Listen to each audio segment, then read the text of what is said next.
Good afternoon, everyone. I'm going to talk about, I guess, a couple things that have happened today. First and foremost, obviously, we're certainly pleased that the city budget has been passed. I think, as I mentioned in my comments, budget address time, I think this particular budget is one that I would characterize as somewhat of an investment budget, a bit of a turning of the page from a few years ago, where most of the time, unfortunately, we were either making service cuts, raising taxes, et cetera, et cetera.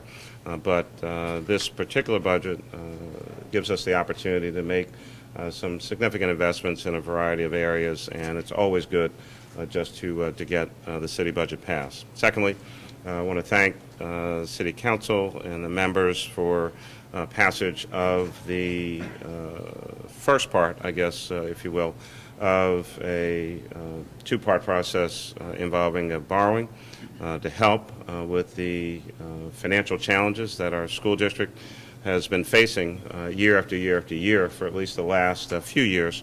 But getting the first part done, the $27 million borrowing, certainly critically important. I expect to sign that piece of legislation this afternoon so we can get that transaction underway and get the cash over to the district.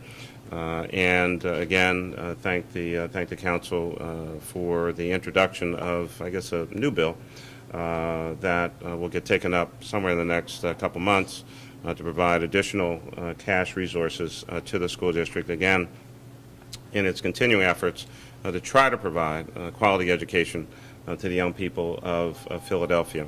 On the education side, moving from the local to the state, there's still, of course, much more work to be done.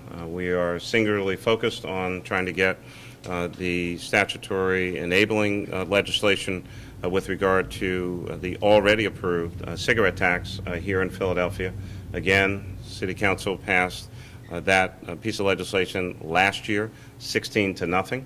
It will provide in a full year over $80 million in the first couple of years for education funding. All those dollars go to schools.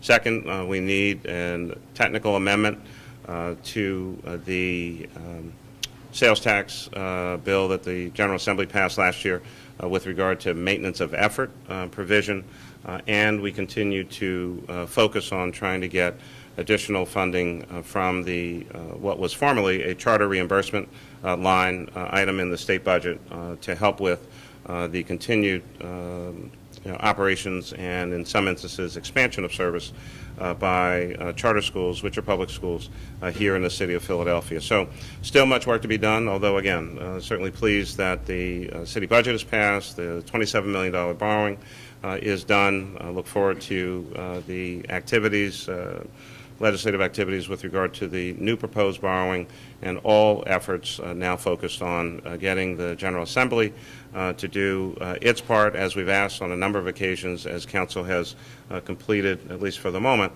its work in this regard, and now we need the General Assembly to do their part to enable Philadelphia students to at least hold on to the currently inadequate services that our students are presently receiving, and continue with some sense of optimism or hope that the state would in fact provide across the Commonwealth additional funding for educating our students so that we can start to bring back some of the services that these students and their teachers have lost over the last 3 to 4 years. So I think with that, I'll be glad to try to answer any questions that you might have. Are you able to say whether you'll sign or veto the Jim Kenney pot possession bill? I think, Mike, which I know you always look forward to asking that question because you know what answer you're going to get, which is I never make predictions about what I might do with any piece of legislation. It is obviously a complicated piece of legislation. I think concerns, I know, have been expressed by Police Commissioner Ramsey, this District Attorney Seth Williams, and representatives in our court system. And so we'll read through the legislation. I mean, I think I should at least state, I don't know if it's been stated, that marijuana is an illegal substance.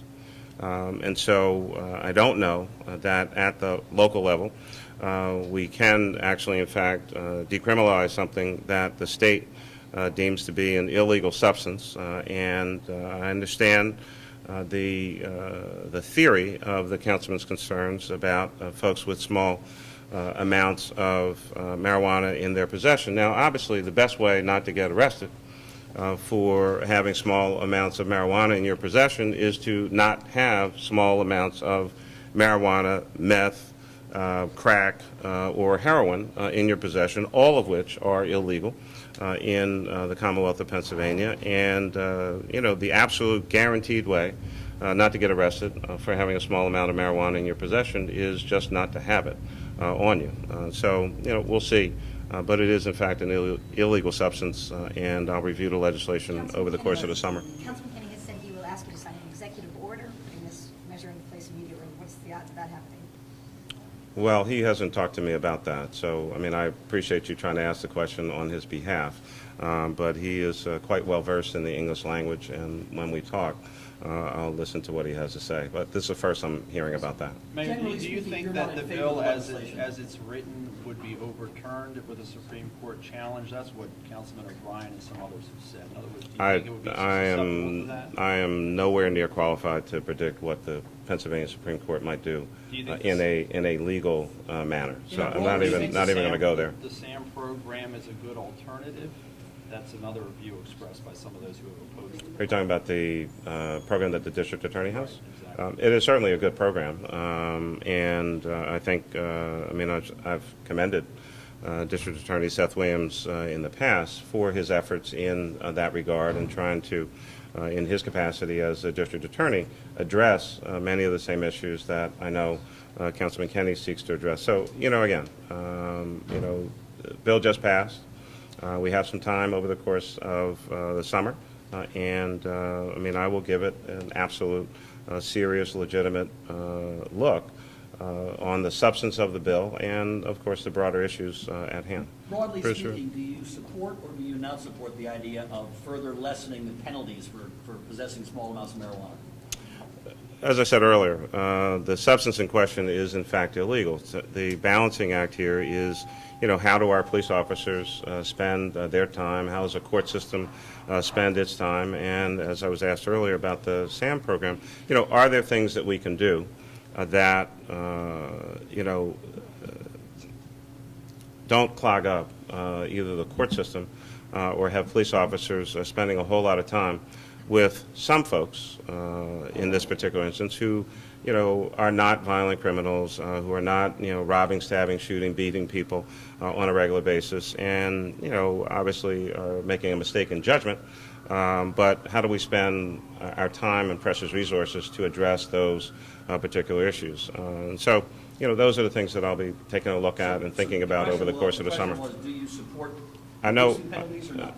Bruce, my hearing is working pretty well today. I know what the question was. And what I said is it's a complicated matter. I'm going to take all of those issues into consideration and try to make, at least for myself, as an elected official and the chief executive officer of the city, the best judgment that I can make, taking into consideration all of those factors. I've not spent a lot of time, as you can imagine, thinking about this particular one. I've really spent the bulk of the year trying to get funding for education, which I think is, quite frankly, more important at the moment than this particular matter. If we have more young people educated, better able to take care of themselves, would understand certainly the dangers involved in illegal substances, we would probably not be talking so much about this one. So I've been focused on education funding and trying to make sure that our young people get a quality education, that the city is safe. On that topic, Mayor, I guess I'm a little confused about the Blondell-Reynolds-Brown bill. I thought the school district needed $50 million for FY14. What was her bill? That's the $30 million. Is that, oh, okay, all right. I for thought the someone else had, schools, I'm sorry, I thought someone else had introduced it. Okay. For FY15, when it seems as if they needed it in this fiscal year. So I think the short answer is yes, they did need those dollars in FY14 because of deficits in 14 and also cash challenges in 14. This will, I think, be a bit of a challenge for the school district from a cash management standpoint. Today's the 18th, 19th. So, you've got 11 days left in the fiscal year. They'll probably, I assume, have some other short-term borrowing over the course of the summer. This will be a finance and accounting challenge for the district. On the other hand, it's my understanding that based on the commitments made today by City Council, that the district, from an accounting standpoint, is actually going to book, if you will, financial term, the $30 million in proceeds. So I think, with some amount of, creative, financial and cash management, they should, I think, more than theoretically, be able to get through this moment. Mayor, on PGW, the council didn't schedule any hearings on it. Does this affect? Do you now want to take your entire operation to waivers? Because Just this looked fine. you're done, you're bored, and you just want to go? Only one of those three things is true. Mayor, I was asking you about Nice. the PGW sale. Yes. And the fact that the council didn't schedule any hearings on it today. How does that affect the deal, given the July 15 deadline? Well, obviously that remains a primary concern and a primary focus, not just for us, but I think for the entire city. People increasingly are looking at what's going on with the PGW transaction, and of course, we would have wanted, either a bill to be introduced or hearings over the course of the summer or something like that. We've obviously been working very hard to get as much information to the council president and talk with members as much as possible. I've had numerous conversations with Jim Torgerson at UIL. I think a couple things are critical here. One, I do believe that they are absolutely committed to trying to effectuate a transaction. And notwithstanding the date that's been mentioned and what their legal rights are, I'm, at the moment at least, left with the strong impression that they'd like to see the transaction through to completion. Obviously, they would have liked to have seen more activity. At the same time, City Council is a legislative body. They've hired a consultant to assist in the process, to evaluate. As I best understand it, the two contracts, one RFP was to look at the transaction, not just the company that we selected, but all the applications, all the documents, all the materials. Now, the RFP said that Concentric anticipated, which is a well-known, highly respected, recognized company, in their own response said that they thought they could do that work in about 6 weeks. We are way beyond that. I think we're in the 2 months plus range. Now, look, I don't know them personally. Again, I've been told that they have a high-quality reputation. You had 33 respondents. We were down to 5 that had actually gotten to the point of putting in final bids. There's one company that has the highest price offered. There's one company that had the best terms and conditions most favorable to the city of Philadelphia. There's one company that guaranteed employment. There's one company that guaranteed a rate freeze. There's one company that has already put forward to the union employees that not only will they have guaranteed employment for 3 years, which they don't have today, no rate request for an increase until 2018. PGW already has one for 2017, and that their current workers who are in pension plan would be in the same kind of pension plan, a mirror plan. There's only one company that offered all of that. That's UIL. So, I don't know that you have to be Warren Buffett to figure out that is the leading company and candidate. Jimmy Buffett could figure that out. So, I don't know what has taken so long in the process, but it is what it is. So this is more about process and procedure. Council has a process. I respect that process, and I believe that Council, the deliberative body that they are, when the concentric report comes out, which we hope is soon, that members will read it as quickly as it comes out, and then in a responsible manner take the necessary action to move this transaction forward. I think this is a big enough deal in the whole context of things. It's probably the largest proposed utility sale deal going on right now in the United States of America. It is certainly the biggest in the city, but I think it deserves its full airing and a full discussion and debate, pro and con, all over the place, but a legitimate discussion about a sale, this company, and what the prospects are for the future. If we're serious about creating an energy hub in the city of Philadelphia and for the region, we should sell PGW. If we're serious about significant investment in LNG facilities, replacing pipe at a much quicker rate, and making sure that our facilities are safe, then we should conclude this transaction. If we're serious about protecting workers and our customers and all who are involved in this, then we should move along. But the only way that's going to happen is, and my hope is that through continued conversation and discussion, a bill will get introduced as quickly as possible, that hearings will happen as quickly as possible, and show a sign to what I understand is a great corporate citizen in Connecticut and Massachusetts and other people who are watching what's going on. I mean, this is 2014. It's not 1914. People get information at lightning speed rates, and so other companies across the country and around the world are watching what's going on in Philadelphia on this particular transaction. How do we conduct ourselves? How do we conduct business? And as a business person looks at what's going on here, as they think about, maybe I'd like to come to Philadelphia, and how will I be welcomed or treated? How will things go if I found myself in the same situation? So, I mean, I think as the fifth largest city in the United States of America and one of the great cities of the world, we always have to be mindful that, we don't operate in a completely, constrained, closed environment. We operate on a world stage, and we need to conduct ourselves in that fashion. So you think that July 15th would, they won't opt out by July 15th, but... I didn't hear the first part of the question.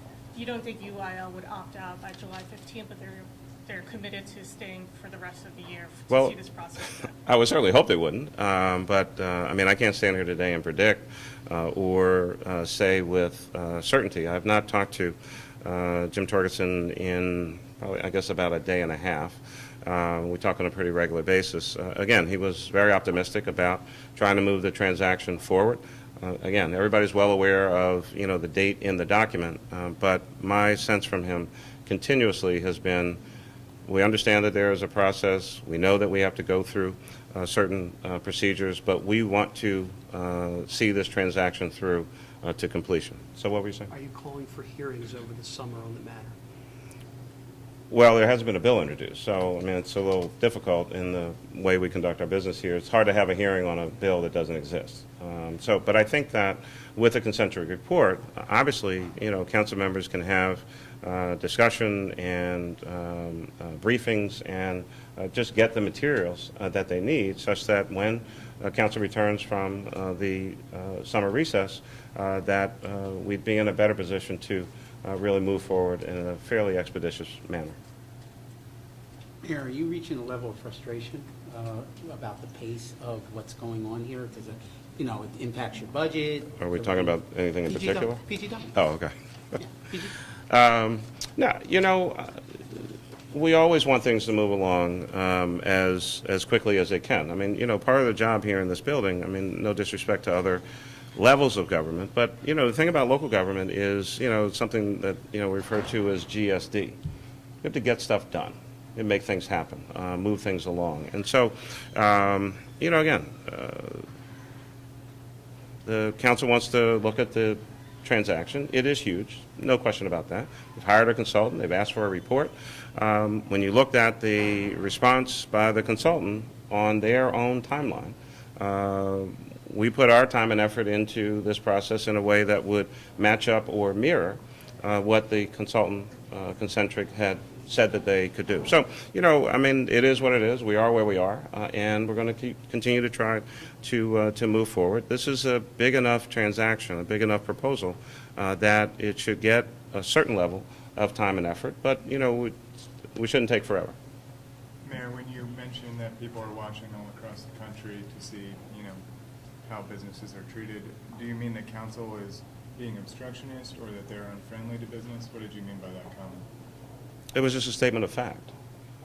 People look at what goes on in different cities. We live in a very interconnected world. You can sit in your office in Chicago and see what's going on in Philly, or you can sit in your office in Tianjin and see what's going on in Philadelphia. And so it's just a very straightforward, matter-of-fact statement. I'm not accusing anybody of anything. It's just I think we have to get that much more comfortable with understanding that, you know, what we do in this city matters. People pay attention to it, and we want to be that big city that is not only business friendly but does its homework and, you know, moves things along in a business-like manner. We're dealing with a publicly traded company. Shareholders, investors, other folks who, you know, may not be as familiar with Philadelphia and our style and ways, and, you know, they might be more used to a slightly more urgent or rapid pace. And so we have to be mindful of that in all that we do. Anything else? Thanks so much. Thank you.